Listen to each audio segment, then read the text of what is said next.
Alright, so this will probably be a short video, hopefully. What I want to do today is diagnose a keyboard that I borrowed from a friend. It's this one on the bottom here. It's called a Skog Lite.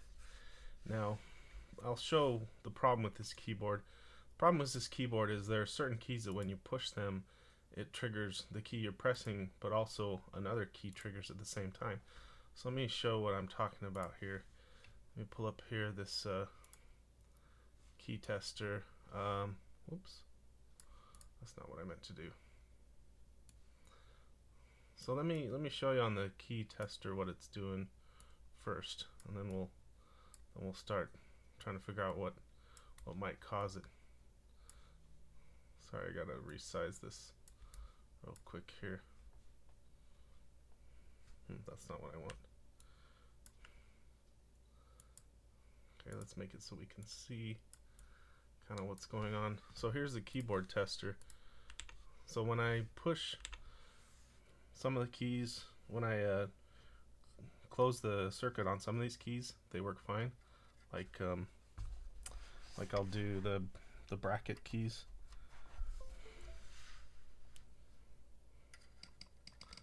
Or here's plus for example.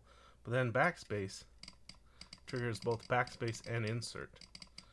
And the symptom seems to follow this entire column. So like F12 and F11 trigger each other, and it goes both ways. So if I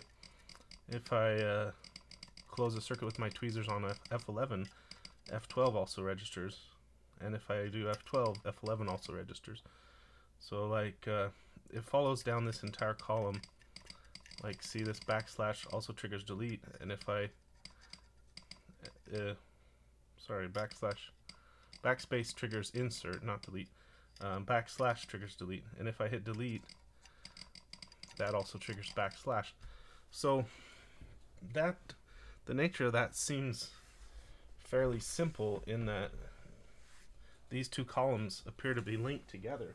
So what I suspect is that we probably have a solder bridge between two of the pins of the MCU. So there's a pin for each column, and it goes all the way back to the microcontroller.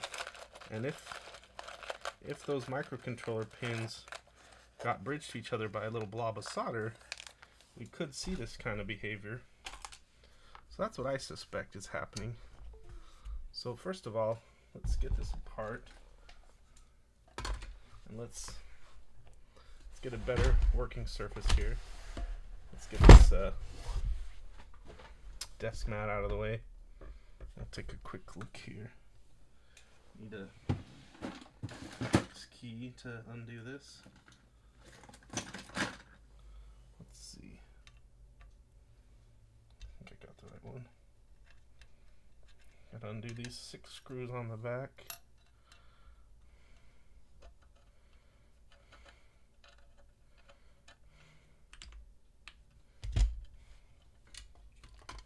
Just go ahead and get this window capture out of the way.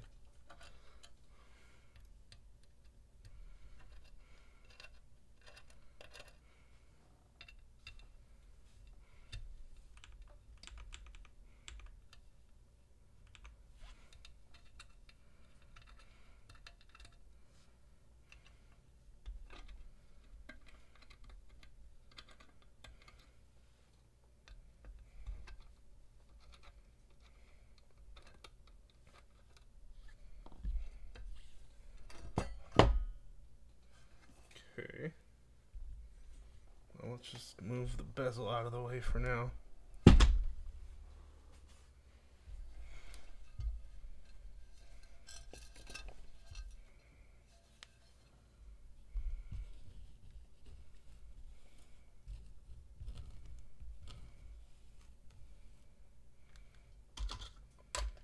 Now this keyboard, this PCB of this keyboard has had issues for some time, so hopefully this will resolve them. But I'm a little concerned it might end up being more complicated just because it's a long-standing issue. So we might find something more complicated here. So these screws hold the PCB to the bottom case, to the case bottom, and looks like this is a plateless keyboard. And plateless is the only option, apparently. It's kind of cool for a change.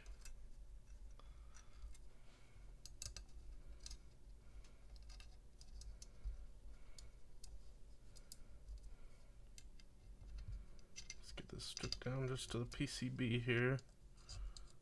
This is where an electric screwdriver could be nice to have to make this quicker. But almost done. 2 more screws after this one.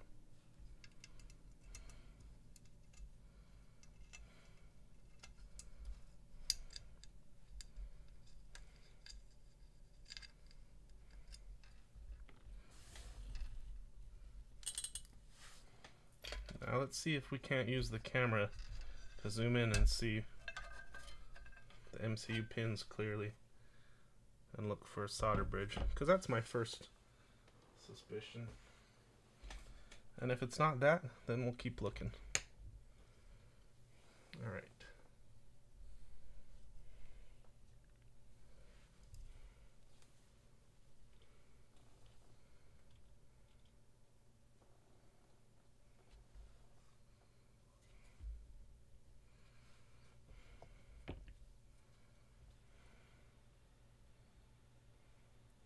A little bit hard to tell, but that to me looks like a possible solder bridge. But also up here looks fishy as well. So let me just let me get a box to prop this up on, and we'll see if we can zoom in even closer and get an even closer look.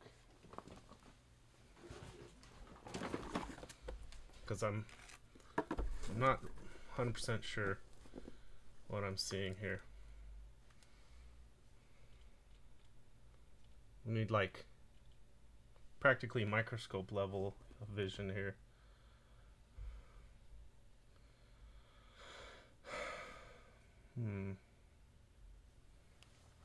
So let's do something.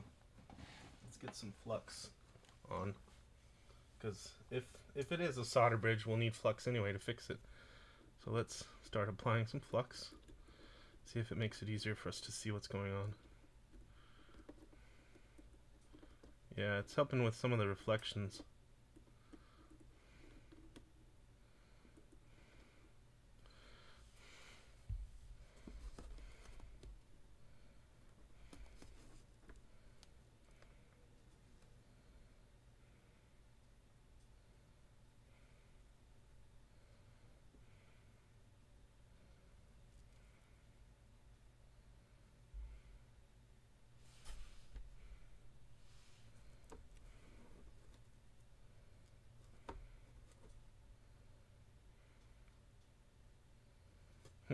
Okay, well, I think we probably have a solder bridge going on here.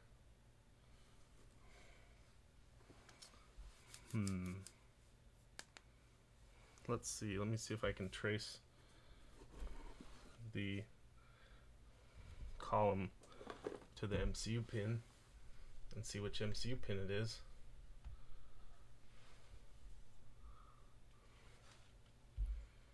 So it's the backspace column. So if I follow that column, it looks like it's going to be on the back side of the board here. Oh, interesting, traces. So let's see.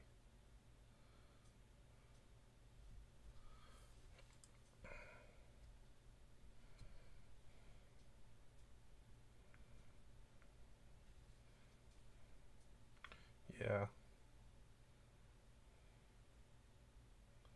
Okay, so this left arrow, let's see here. Huh.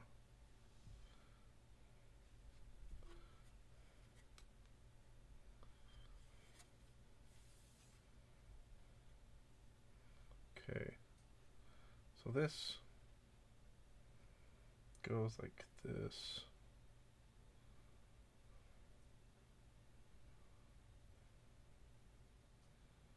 It's a little bit confusing.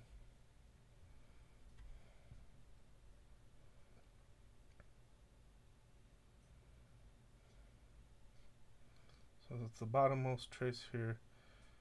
Now it's the second from the bottom, now it's the third from the bottom, fourth from the bottom, fifth, sixth from the bottom, seventh from the bottom. Okay, so it's going to be on here. Let's see, 1, 2. It's going to be here. There's going to be 1 below it, 2 below it, 3 below it, 4 below it, 4 below it, and then these are separate. So let's see, 1, 2, 3, 4. 4 below it, right here.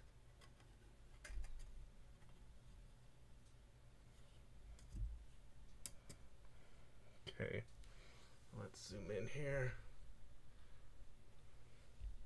So what I'm trying to do is follow the traces back to the MCU, to which pin they are on the MCU itself. So I think it's the fifth one here. So 1, 2, 3.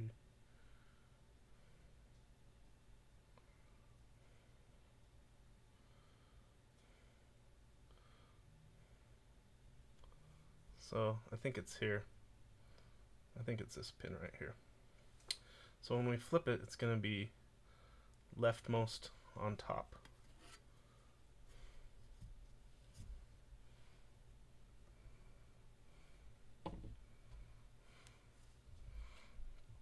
So I think probably this pin right here. Let's see if it looks like it could possibly, any way that it could be bridged.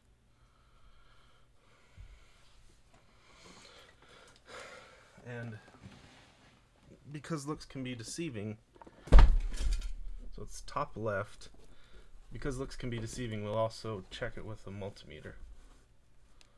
So top left here.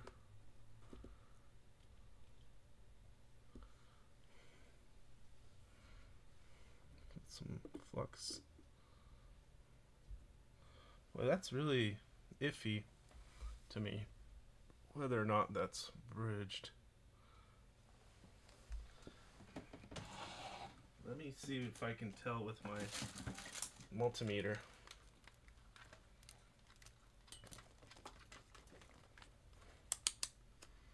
So I'll break out the multimeter and test that pin and the pin next to it.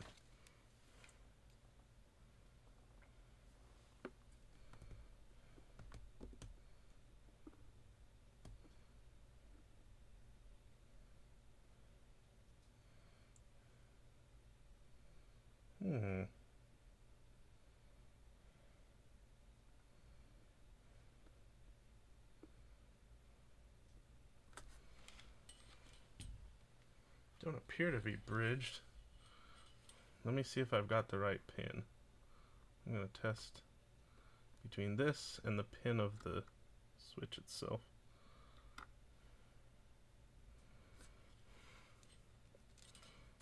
I might have not found the right trace, so I might not have followed the traces correctly. It's not super easy.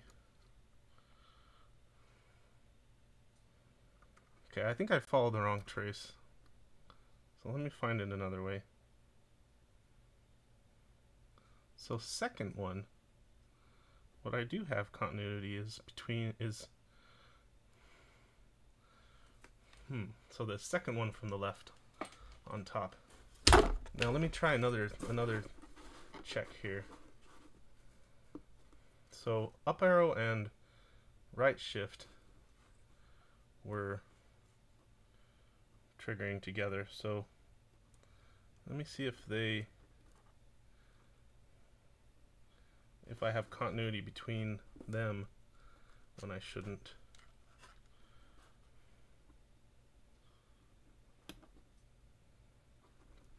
I don't. Interesting. Very interesting.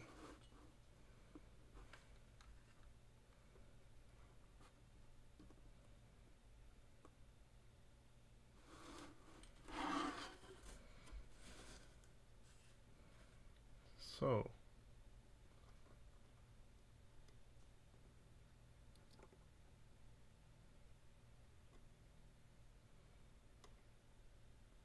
second pin from the right has continuity to the up arrow.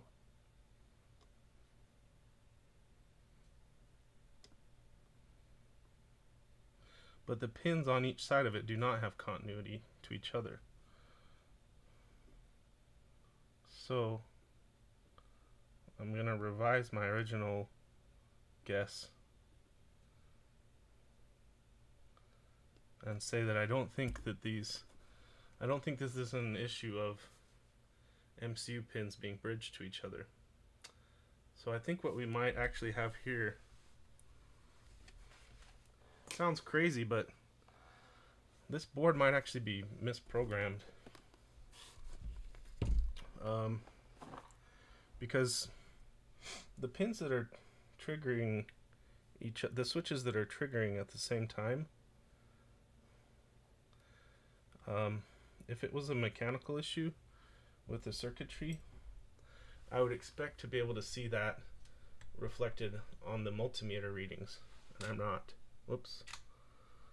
I'm not seeing that reflected on the multimeter readings. So, let me see here.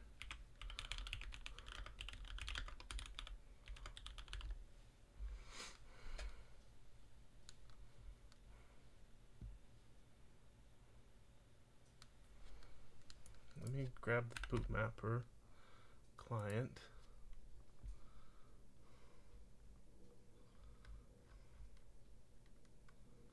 I hear that this is a boot mapper.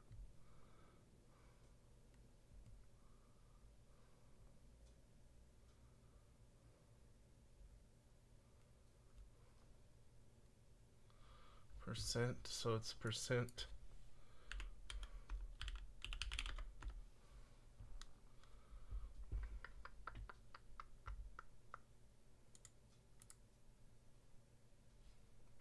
Studio Skog Lite.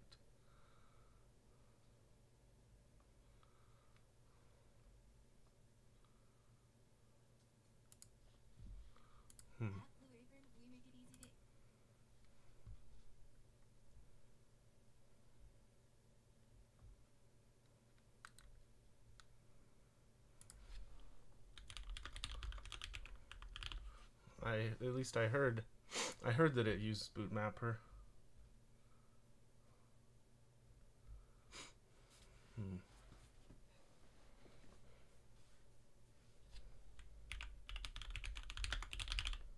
So let me get the boot mapper client.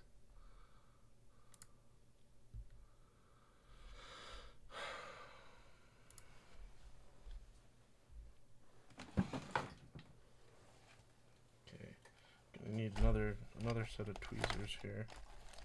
These scissors will work. Gonna need a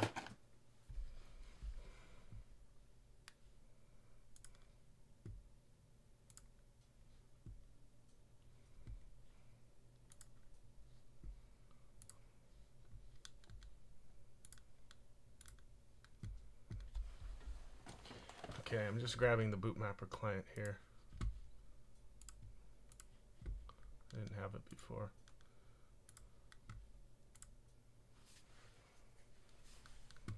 Okay, let me run it here. Okay, let's see.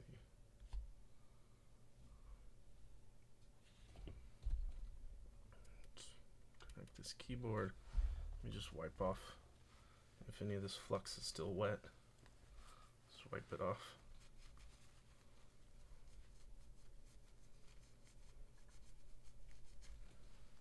Okay.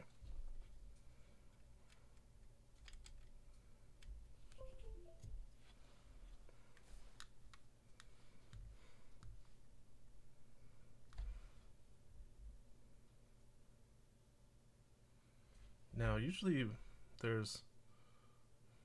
with boot mapper boards, there's a key combination that you got to push to get them into the boot mapper mode. So sometimes it's like escape and left control or something like that. So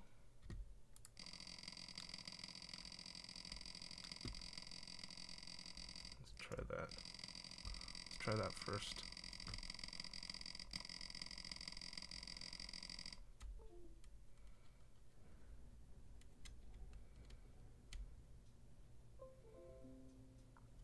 Okay. That appears to have worked. Now let me go into the bootmapper client. Let's see what we got here.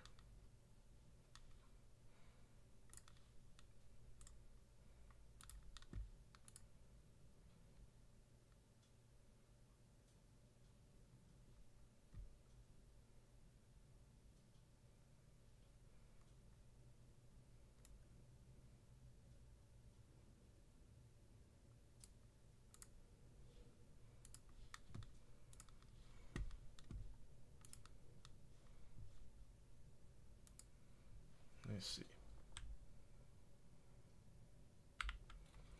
Let me see if it got detected. It might need drivers.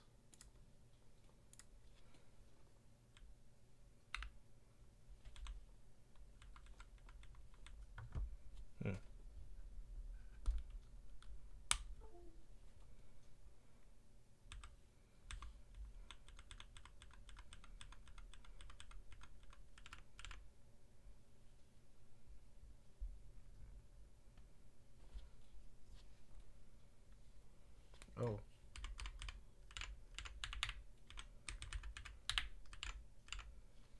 Okay. Let me check the device manager. See if the bootmapper device is detected. I think it is. Alright, let's see here. Let me try to connect. Specified device was not found. Okay. So, might need to install the driver.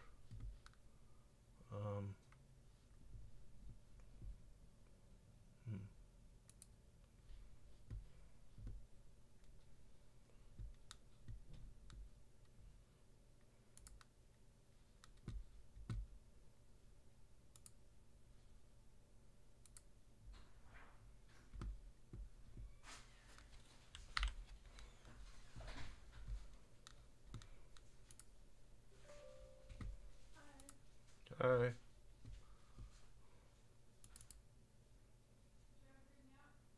Yeah.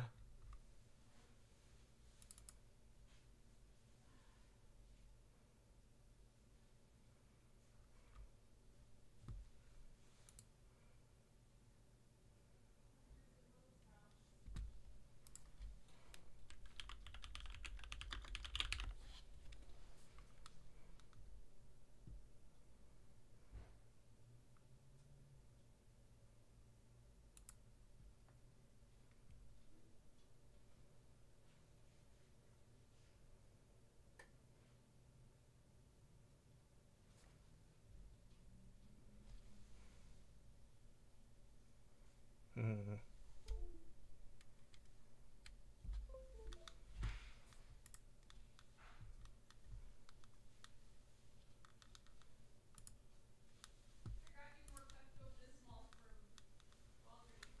Oh, thanks.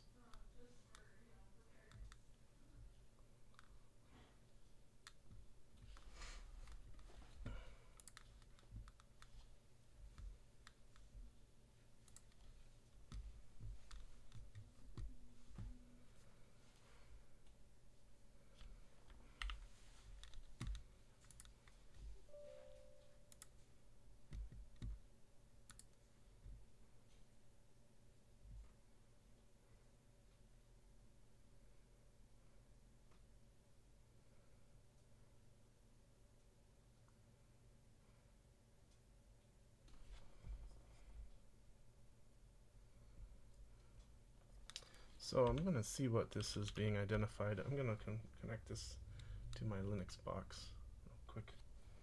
See what this is being detected as, because I can't tell.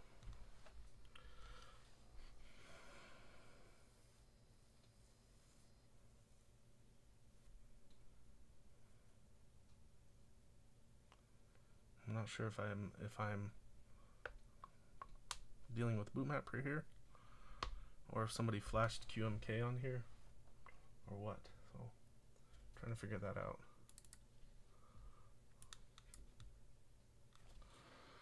Let's see.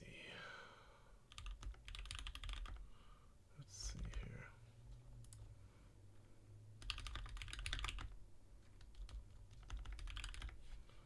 Okay, let me plug this into my Raspberry Pi and see what Linux tells me.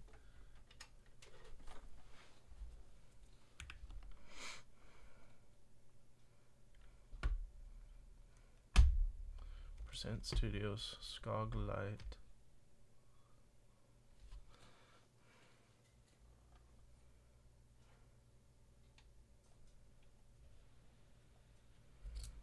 Now what happens when I do this?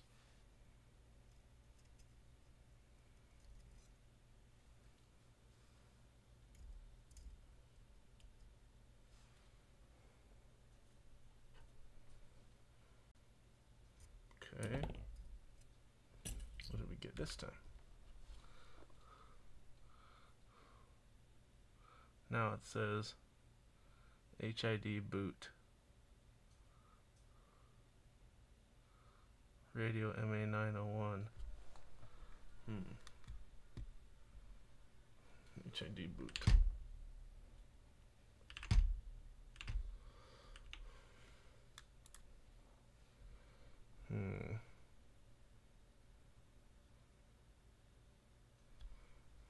HID boot.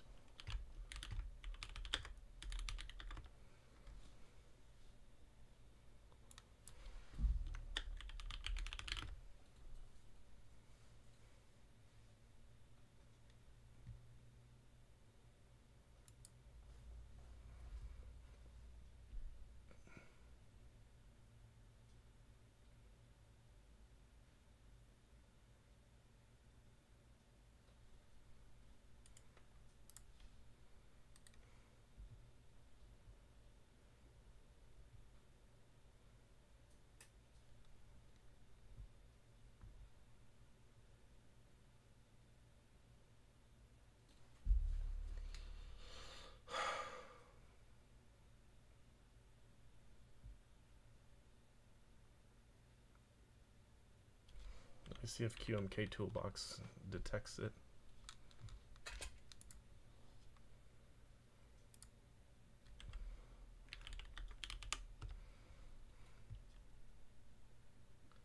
Now that I'm in flashing mode.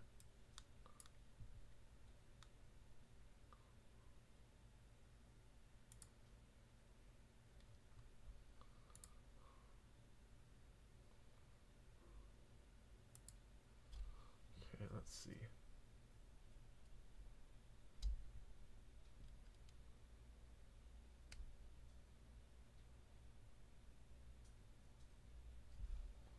Okay, let's plug it back into this Windows computer and see if QMK Toolbox detects it.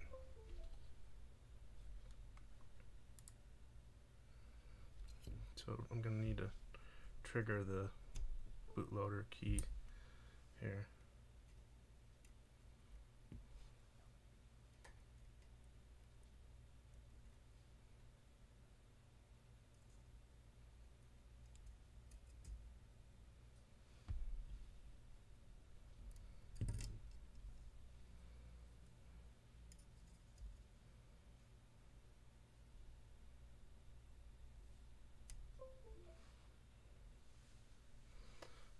Bootload HID device connected, it says.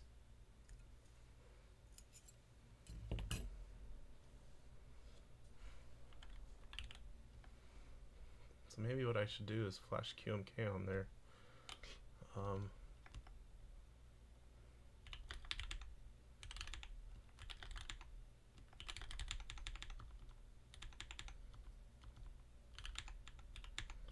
There's percent Skog Lite. Let's see what we got here. What key maps? We've got Inman, default, and via.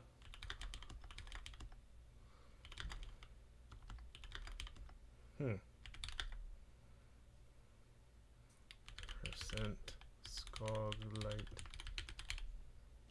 let's try building the Skog Lite default firmware and just see what happens. I suspect somebody may have flashed, because Bootmapper was not identifying this board. I suspect somebody may have already flashed QMK on here, but it might have been QMK with a bad key map, or like the MCU pins may have been incorrectly defined. Something wasn't right with the firmware, is what I think.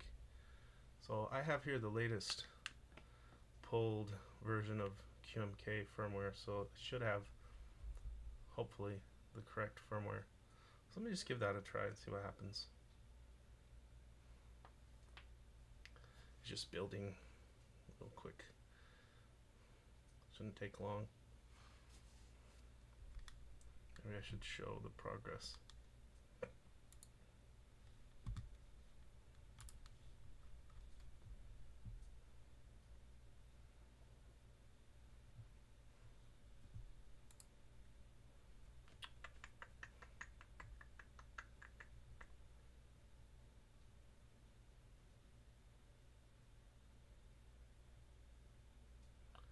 Should be almost done here. Okay.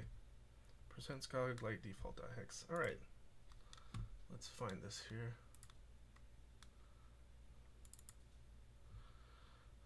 Alright. Let's do this. Here we go. Here goes nothing. Fingers crossed. We're flashing QMK onto here.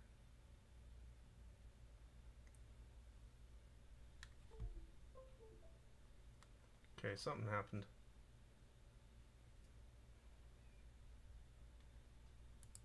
I think it finished. I think it finished flashing. So let's take a look at what we got here.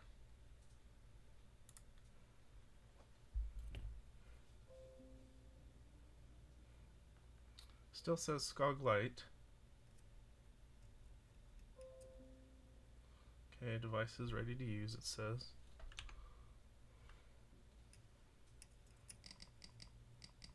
Oh, look at that. It's not doing it, it's not doing the problem anymore.